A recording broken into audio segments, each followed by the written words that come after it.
23rd of August, 1966, around 200 Gurindji stockmen, domestic workers, and their families put down their tools at Wave Hill Cattle Station in the Northern Territory and simply walked away from the job.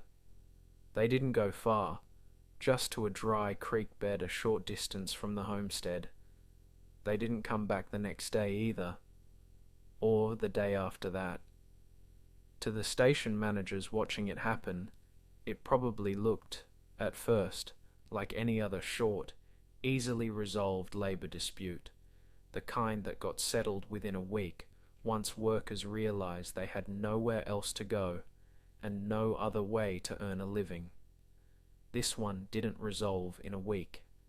The strike that began that afternoon would last 9 years, reshape Australian law, and end with a serving Prime Minister pouring a handful of red dirt into the hands of the man who'd led it.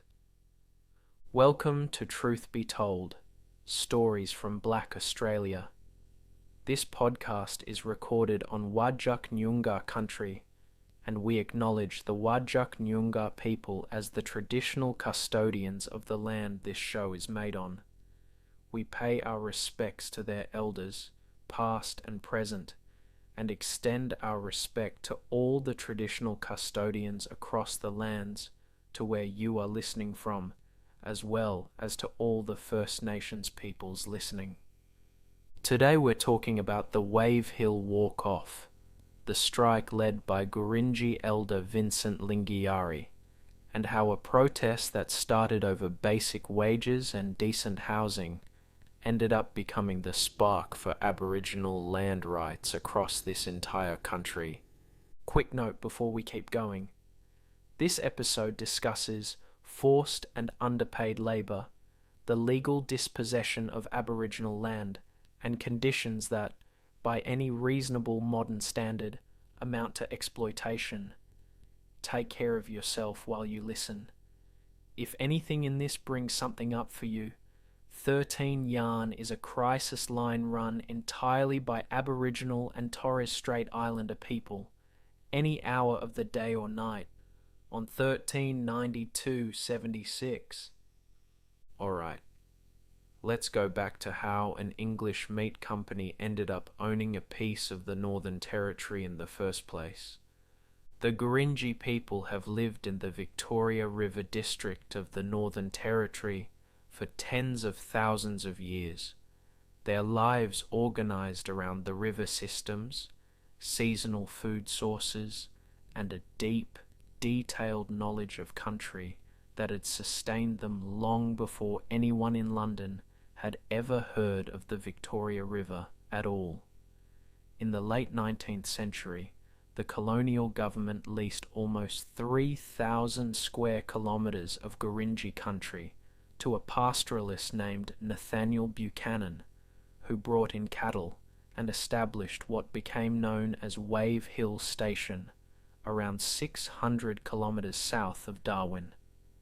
In 1914, the Buchanan family sold the station to Vestey Brothers, a vast British meat-packing company that, by the mid-20th century, controlled cattle stations, abattoirs, shipping lines, and meatworks across multiple continents, a corporate empire built largely on cheap, controlled labour in exactly the kind of remote colonial and post-colonial settings where workers had the least legal protection and the fewest other options. Gurindji people kept working that land, the same land their ancestors had always lived on, except now as employees, on wages and conditions set entirely by a company headquartered on the other side of the world, with directors who, by most accounts, never once set foot on the actual station. Those conditions were brutal, even by the standards of the day. Gurindji workers lived in corrugated iron humpies, with no floors, no electricity, and no real sanitation. Structures people sometimes had to crawl in and out of on their hands and knees. Food, where it was provided at all, often came as rations rather than a wage. Flour, tea, sugar, tobacco, the same basic arrangement we've already talked about on this show in the story of the Pilbara strike, 20 years earlier, and on the other side of the country, where Aboriginal stockmen, led by Clancy McKenna, Dooley Bin Bin, and Daisy Bindi, had walked off their own stations under almost identical conditions. One former Wave Hill stockman, recalling it decades later, described being treated like dogs, lucky to see £50 a month when they were paid at all, living in shelters with no running water and food that, by his own description, was simply bad. This wasn't an isolated employer cutting corners. It was standard practice across the Northern Territory cattle industry, an entire regional economy quietly propped up by labour that cost a fraction of what it would have cost to employ non-Aboriginal stockmen on the same stations. In 1965, an attempt was made to introduce equal wages for Aboriginal workers in the cattle industry. In March of 1966, the Conciliation and Arbitration Commission decided to delay actually paying those equal wages to Aboriginal men in the industry until 1968, a deferral that landed for a workforce that had already waited generations for basic fairness as the final straw. So, on the 23rd of August that year, Vincent Lingiari led the walk-off. What started as a protest over pay and conditions very quickly became something much bigger. Lingiari and the Gurindji weren't just asking for a fair wage anymore. They were asking for some of their own land back. As Lingiari put it himself at the time, this had always been Gurindji country, long before Veste's mob ever turned up. The company tried to wait them out. The government, for years, mostly looked the other way. In April of 1967, the Gurindji moved their camp 20 kilometers to a place called Dagaragu, also known as Waddy Creek, a deliberate symbolic shift away from the cattle station and toward land that held real cultural and spiritual significance for them. They petitioned the Governor-General that same year, asking for the land to be returned so they could run it themselves as a mining lease and a cattle station of their own. The petition was rejected. One Gurindji elder, Pincher Mangwari, summed up 45 years of work for Veste Brothers in stark terms around this time, describing a working life that had earned him bread, salt, beef, and a little tea and sugar, and nothing else, not even ownership of the small patch of land he now lived on. Lingiari travelled the country anyway, speaking at union meetings, university halls, and public rallies, slowly turning a remote outback dispute most of urban Australia knew nothing about into a national conversation about who actually owned this country's land. That national attention brought real, practical support. The Waterside Workers' Union in Sydney introduced a levy among its members specifically to fund the Gurindji's fight, eventually raising $17,000 for fencing and other costs, a serious sum in late 1960s terms, raised dollar by dollar from working-class union members who'd likely never travelled anywhere near the Northern Territory themselves. Veste's own meatworks employees in London staged a day of strike action in solidarity and sent donations across the world to a dispute most of them would never see in person, an extraordinary act of cross-continental worker solidarity against their own shared employer. The writer Frank Hardy became deeply involved, eventually publishing a book called The Unlucky Australians, built from the personal testimony of Lingiari and other Gurindji organisers, giving an Australian reading public direct access to Aboriginal voices on this issue in a way that was still fairly rare in mainstream publishing at the time. At one fundraising meeting, a young eye surgeon who'd never previously met an Aboriginal person in his life was so moved by Lingiari's speech that he handed over $500 on the spot. That surgeon was Fred Hollows, who'd go on to spend much of the rest of his career working specifically to address Aboriginal eye health, a commitment that, by his own later account, traced directly back to that one evening listening to Lingiari speak. The dispute also unfolded right alongside one of the other defining moments of this period. In 1967, the year after the walk-off began, more than 90% of Australian voters supported a referendum to give the federal government power to make laws specifically for Aboriginal people and to count them in the official census for the first time. The Gurindji's very public, very sustained fight for fair treatment was part of the broader climate that referendum campaign drew on, even though the practical link between that vote and Veste brothers handing back land was never as direct as it's sometimes remembered.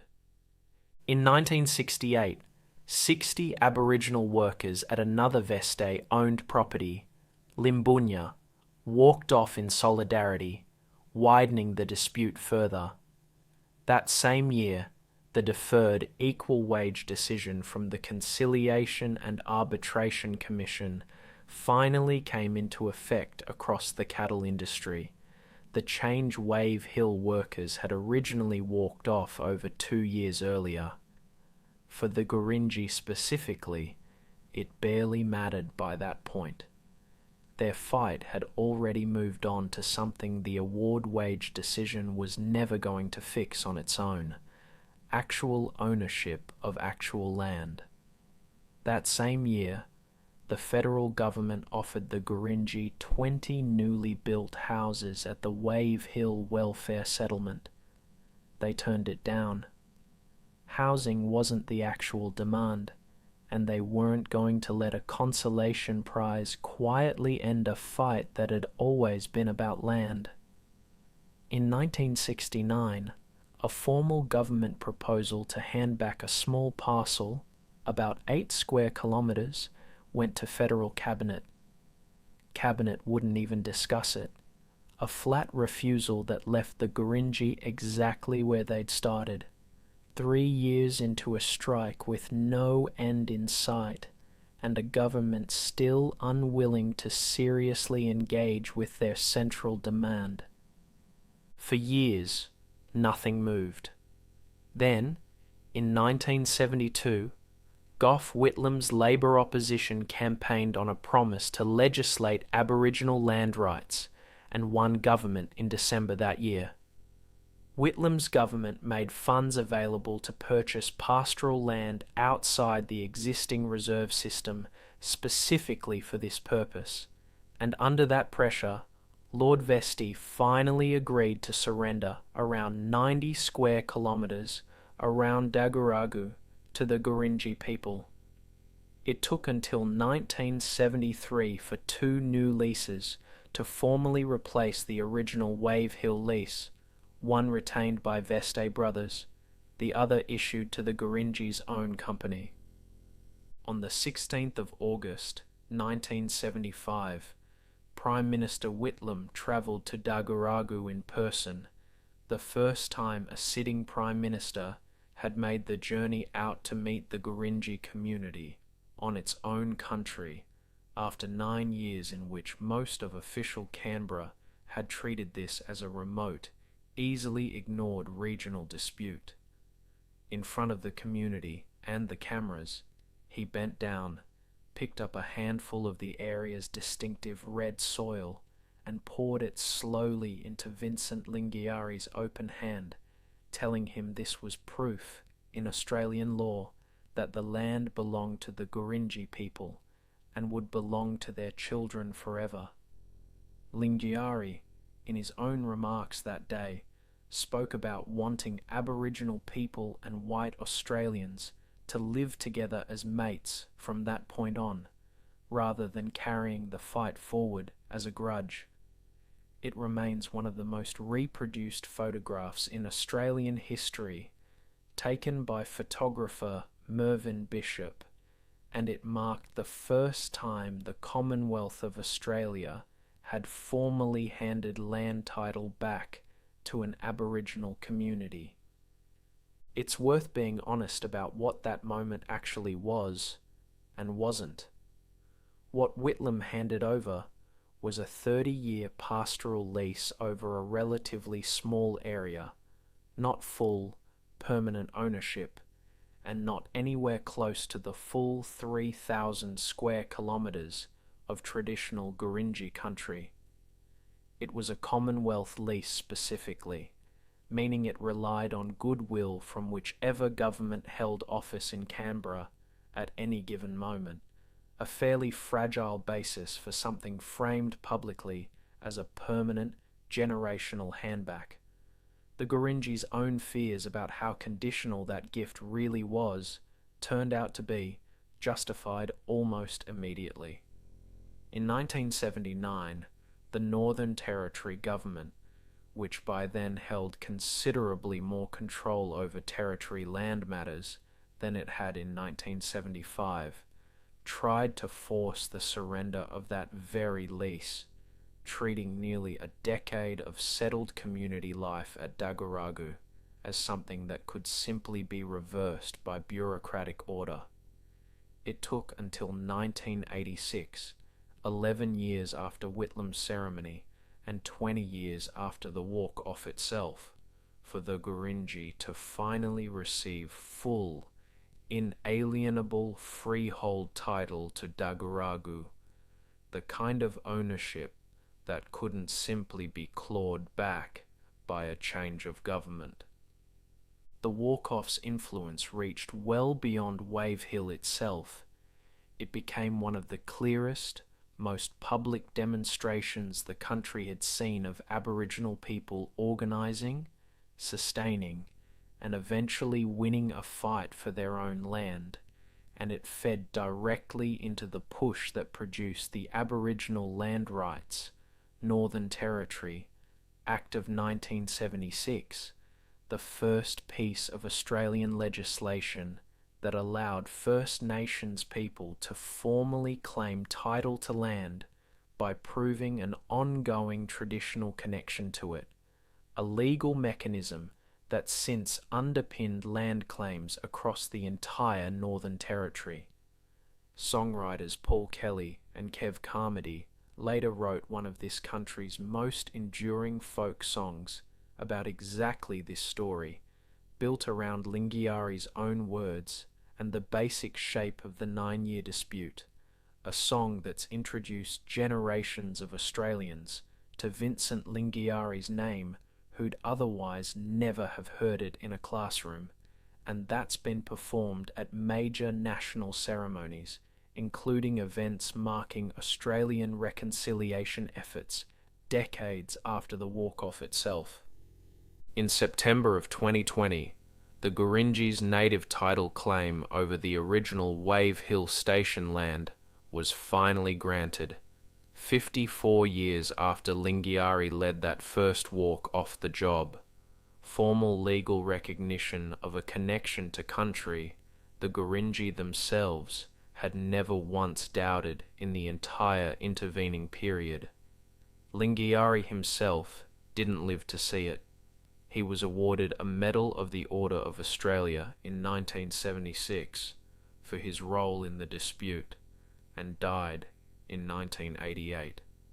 He's remembered today with a memorial in Reconciliation Place in Canberra, and in a community at Daguragu that's still there, still Gurindji, still living on country their grandparents fought 9 years to get back even a fraction of. Dagaragu today functions as a self-governing community with its own council, school, and services, run by Gurindji people on Gurindji land, the kind of basic self-determination that took 9 years of strike action, national fundraising, and a change of federal government just to begin securing. So that's where we'll leave it for this one. 200 workers who put down their tools over a delayed pay rise and ended up redefining what land rights could even look like in this country. A British meat company that controlled an area the size of a small nation and paid the people working it in rations. A 9-year standoff sustained by union levies, overseas solidarity strikes, and a young eye surgeon's spontaneous $500 donation. A prime minister pouring soil into an old man's open hand in a ceremony that was real and historic and still nowhere near as complete as it looked in the photograph.